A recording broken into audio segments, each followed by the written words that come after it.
Paris میں ایک بار مصوری کا مقابلہ ہوا۔ موضوع تھا سکون۔ دنیا بھر کے ہزاروں مصوروں نے پینٹنگز بنائی۔ تصویریں فلٹر ہو کر آخر میں 10 رہ گئیں۔ ججز نے ان میں سے کسی ایک کو بیسٹ پینٹنگ قرار دینا تھا۔ تمام پینٹنگ ماسٹر پیس تھیں۔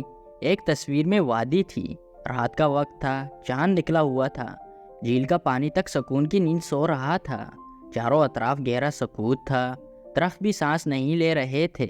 ایک تصویر میں صحرا کی شام تھی، دور دور تک شام کی لالی اور ریت کا سمندر بکھرا ہوا تھا۔ وہ تصویر بھی سانس لیتی ہوئی محسوس ہوتی تھی۔ ایک تصویر میں ایک کالا اور سفید بچہ دنیا اور مافیا سے بے پرواہ ہو کر کھیل رہے تھے اور ان کے چہروں پر خوشی اور سکون کے انبار لگے تھے۔ ایک تصویر میں شیر اور ہرن کا بچہ قریب قریب لیٹے تھے اور شیرنی بڑے پیار سے دونوں کو دیکھ رہی تھی۔ اور ایک تصویر میں ایک ملنگ لندن کے مصروف ترین ریلوے اسٹیشن پر گندا کمبل اوڑھ کر لیٹا تھا اور کمبل کے نیچے سے ایک آنکھ سے ریلوے اسٹیشن کے رش کو حیرت سے دیکھ رہا تھا۔ یہ تمام تصویریں لاجواب تھیں۔ مقابلہ سخت تھا۔ ججز سر پکڑ کر بیٹھے تھے اور 8 لور دم سادہ ہو کر گیلری کے سامنے کھڑے تھے۔ دھڑکنیں دھڑکنوں سے الجھ رہی تھیں۔ ججز نے بہرحال طویل غور و فکر کے بعد دنیا کی بہترین تصویر کا فیصلہ دے دیا۔ بیسٹ پینٹنگ دیوار پر لگا دی گئی اور اس پر پردہ تان دیا گیا۔ لوگ دیوانہ وار دوڑے اور تصویر کے سامنے کھڑے ہو گئے۔ گیلری کے منتظم نے ہجوم کی طرف دیکھا، لمبا سانس لیا اور پردہ ہٹا دیا۔ یہ کیا ہے؟ ہجوم کے منہ سے بے اختیار نکلا۔ دیوار پر ایک انتہائی بے ہنگم اور بچکانہ سی تصویر لگی تھی۔ کینوس پر بے ترتیبی اور ہنگامہ تھا۔ آسمان پر بجلیاں کڑک رہی تھیں، زمین سے لاوا ابل رہا تھا، سامنے سمندر تھا، اس میں خوفناک تلاطم کروٹیں لے رہا تھا۔ تیز آندھی درختوں کو جڑوں سے اکھاڑ رہی تھی اور دائیں بائیں لاشیں بکھری تھیں۔ اس خوفناک چیختے دہاڑتے ماحول میں ایک ویران سی کٹیا بھی تھی۔ دیواروں پر سیلنگ تھی، چھت ایک طرف سے بیٹھی ہوئی تھی اور کھڑکیاں اور دروازے شکستہ تھے۔ وہ تصویر کسی بھی طرح سکون کا اظہار نہیں تھی۔ وہ ہر طرف سے بے ترتیبی، بے سکونی اور زوال کا استعارہ لگتی تھی۔ لوگوں نے شور شروع کر دیا۔ ان کا خیال تھا انتظامیہ سے غلطی ہو گئی ہے۔ یہ کیسے ممکن ہے؟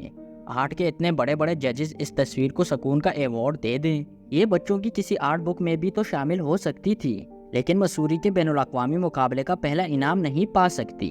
عوام کا شور اور احتجاج سن کر منتظم مسکرا کر بولا، میں آپ کے جذبات کی قدر کرتا ہوں۔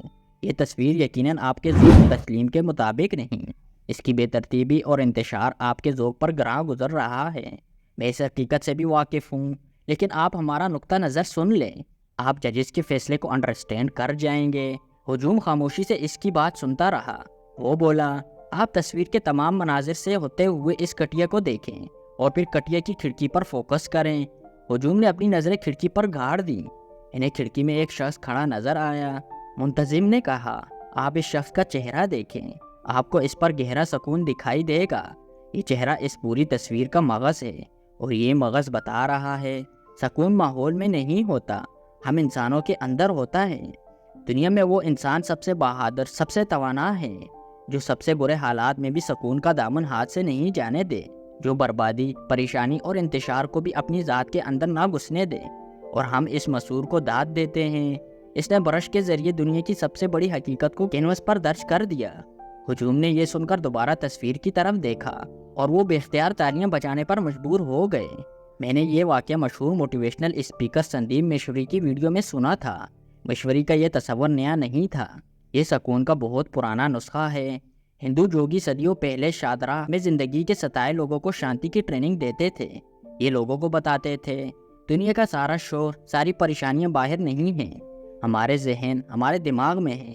آپ اگر اپنے دماغ کی کھڑکیاں کھولنا اور بند کرنا سیکھ جائیں تو پھر دنیا کی کوئی پریشانی آپ کو پریشان نہیں کر سکے گی۔ آپ قبرستان میں بھی بیٹھ کر سکھ کا سانس لے سکیں گے۔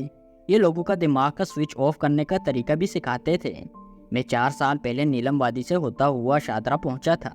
جوگی چلے گئے، لیکن ان کی یونیورسٹی آج بھی موجود ہے اور مجھے وہاں اس میں گھومتے ہوئے سکون کا احساس بھی ہو رہا تھا۔ دنیا میں بدھ مت آیا تو یہ لوگ بھی باہر کے بجائے اندر کی بتی جلانے کا طریقہ سکھانے لگے۔ مہاتما بدھ کہتا تھا، روشنی باہر نہیں ہوتی، آنکھ کے اندر ہوتی ہے۔ آنکھ کا نور اگر سلامت ہو تو انسان اندھیرے میں بھی دیکھ سکتا ہے۔ وہ کہتا تھا، خواہش انسان کی سب سے بڑی دشمن ہوتی ہے، یہ ہمیشہ دکھ دیتی ہے۔ ہمارے سر پر خواہشوں کی جتنی بڑی گٹھلی ہوگی، ہم اتنے ہی دکھی ہوں گے۔